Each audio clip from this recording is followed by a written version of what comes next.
Hello everybody, E here. Welcome back to Stephen King Ranked, and we are going to jump right into it. At number 65, we have another dishonorable mention. What brings this one up into this area, instead of being way back with the other ones that I hadn't read, which were the two baseball books. The reason this one is at number 65 is because I actually have an inkling to read it. I want to read it, I just haven't come across it.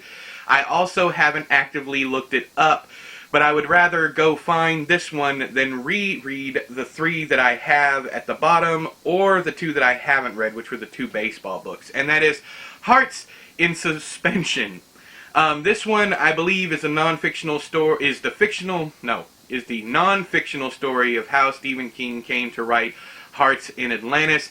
At least that's how it was explained to me. I know most of these, if it's what I think it is, I know most of these stories anyways, so I'm not really jumping at the chance to read it. But if it comes through my library, that's fine. I'm just not going to go out and pay collector's prices to try and find this book to put it on my shelf just to have it on my shelf. I don't know if I ever would read it, but I do have just that much more of a will to read this one than any of the previous five. And at number 64, we have From a Buick 8. As I was going through the books, that I didn't expect it to be this slow. There's going to be several people who are like, wow, this list has really changed. And it has. My list changed a lot. That's why I try not to do too many long lists. Like my top 20 has changed several times since I first put it up.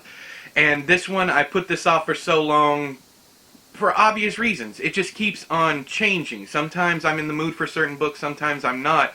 And I would read this one again. I kind of like the very first part, but then it turns into a Kuntzian Stephen King book, by which I mean he just recycles all of his ideas. You have the car, you have the even the car accident that happens in the book feels reminiscent of other Stephen King car accidents. There's just so much of this book that feels recycled. And if I remember correctly, this is the book that he started before his accident in 99, and he finished it after his accident in 99. I think Dreamcatcher was the first whole novel that he wrote afterwards, and he wrote those in ledgers at his dining room table because it wasn't comfortable at his desk. But this one feels like there's a large space of time between completion. It just kind of meanders, and I've heard several people give but this is art, so I'm not picking on these people, but several people give different ideas of what the themes of the book are, just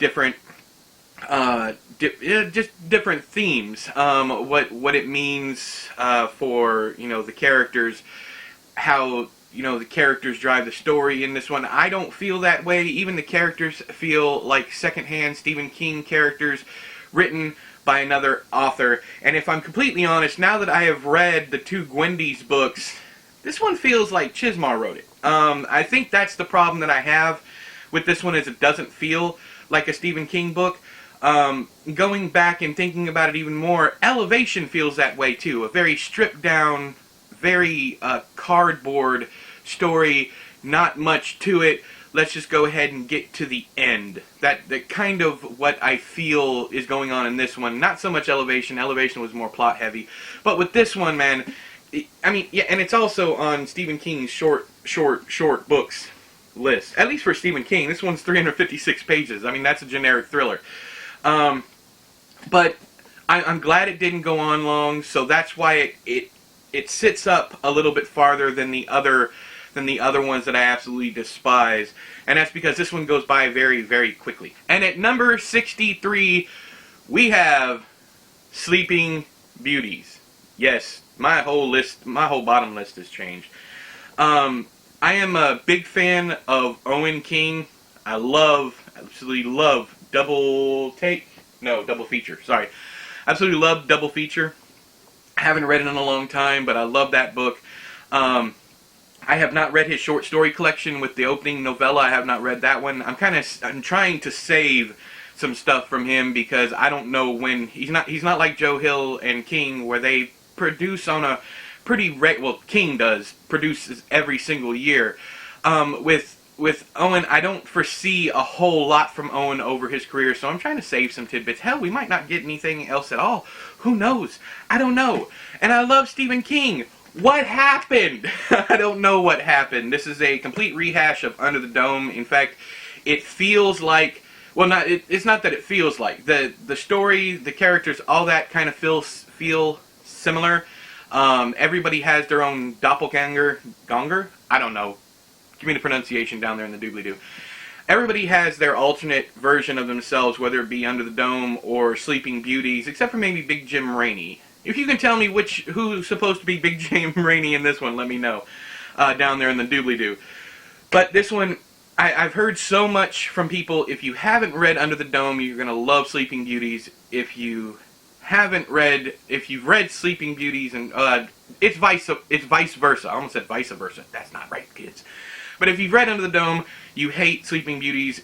If you read Sleeping Beauties first, then you hate Under the Dome when you finally get to it. It's because they just feel like the same book. And there's a lot of joking and whatnot about, Stephen King being exactly like Dean Koontz and reusing the same thing over and over and over again. That's not the case usually, but in cases with this one and From a Buick 8, I can see where people are coming from. It feels like the same small town. It feels like the same meth characters. It feels like the same bad guys. It all feels the same, and this was hella boring to get through. And this, unlike a lot of Stephen King books, I don't know if it's something that they just started doing or not, but they have a list of characters. Okay? That's a problem for me because either the publisher thinks I'm too stupid to remember all these characters, or they understand that the characters are too boring to be remembered. It's one or the other, and I don't like it either way. And at number 62, the one that everybody has been awaiting, the one that was originally at my bottom spot, and I'm not saying I was wrong, but I'm saying I would try and read this one again simply because I want to like it. Wizard and Glass. Okay, so I love the Dark Tower series. I hate books 4 and 6. In fact, my favorite of the entire series is The Wasteland and Wind Through the Keyhole. I know those are very, yes, I like Wind Through the Keyhole more than I like Drawing of the Three. I know it's sacrilegious, but I find myself enjoying that one more than I enjoy the Drawing of the Three. I don't know why. Is it even in the Dark Tower? Well, it's in the Dark Tower universe, but is it in the Dark Towers? Yes, it is. It's because you got the Stark Blast and all that goodness. But anyways, we're not talking about the good ones today. We're talking about the bad ones. First off, if you waited from the time The Wastelands came out to the time this book came out, you were mad. Even if you did enjoy the book, you were mad at the length of time that it took to finally get the book. But that opens a whole other discussion with the entitlement of fans. It could be said that, just shut up, you'll get it eventually, or you won't. You're not entitled to it one way or the other. I can dig that. But I don't think there's anything wrong with going, damn, I want that. Now, when you start harassing a creator, I think that becomes a problem. But the reason I don't like this book is because Stephen King writes terrible romance. He has a very yeehaw, a very 50s television idea of romance, which is funny to me, given, well, it's not really funny to me, it's more along the lines, I think the only romance that the guy really knows is television romance. And I don't think that it's very good. Even in 11/22/63, the whole reason I don't like that book, well, I like it all right, but we'll talk more about that when we get there, is because of the relationship between the main character and, what's her name, Sadie. And it's the same one with this one. I was perfectly alright with Roland Deschain being a mysterious, almost nameless figure with no past or anything. In fact, the parts of the Gunslinger that I didn't care too much about were like the part where he battles Court and whatnot. I like him being that mysterious figure, and this blows all the mystery out of the water. He becomes a human character, and that was what Eddie was for me, was the human side of Roland. And now that we have the human side of Roland, we don't really need Eddie all that much anymore. I think every single one, even Oi, every single member of the quartet, all serve their purpose But after this one, that purpose changed drastically, and I think that was part of the problem with the rest of the series, was that those characters didn't mean as much as they did before, and instead of it being the quartet going forward, it was Roland going forward. And yes, he warned us early on, in fact he warned us early on that Roland might not even see the Dark Tower, which I always thought was cool. No spoilers whether or not that happens, but he warns us early on that the focus could change. And it did, but not in any way that I appreciated. So while I give the entire series a 5 stars, because it does wrap up very, very nicely, I think it's the best large series ending I've ever read. None of these books are ever as good as 2 and 3, and if you get through 2 and 3 and read this one and expect more of the same awesomeness, you in for 600 pages of utter slog until that point comes. But yeah, so this one used to be my worst because it just pisses me off. You're pounding through books 1, 2, 3, and then you hit this one and you just slam on your brakes. Another reason why people dislike it is for that fact alone. They waited all that time to progress the story, and there was no progression to the story. And the ending of this one is just, it's sillier than a clown orgy, if I'm honest. And finally, at number 61, right? 65, 64, 63, 62, 61. I can count backwards. Yeah, at number 61, because I almost said number 60, but that's the beginning of next week. So, yeah. At number... we actually start getting into the books that I semi-like next week, which I'm excited for. I hope you guys are excited for it, too. I think it's also a testament to my and our fandom that the man, out of 70 books, has only really written 10 bad books. And that can be argued quite a bit, because there are people who love the books that are on the bottom of this list, although I haven't heard from anybody who had anything good to say about the baseball books. Not yet. I don't know if you guys are worried about hurting my feelings, going, well, this book is actually good. I don't know, but I haven't heard from anybody. In fact, most of the people that have been commenting are going, I didn't even know these books existed. Exactly. At number 61, we have Everything is Eventual. There's only one story in here that I like, and no, it is not the man in the black hat, suit, whatever the hell it is. I think he won the award for that story just because he had been overlooked so many times, and this was the only thing that he had out. They finally said, okay, let's give him the award for this story because he has so many other better stories in the past. And I will say that until my dying day because I believe it.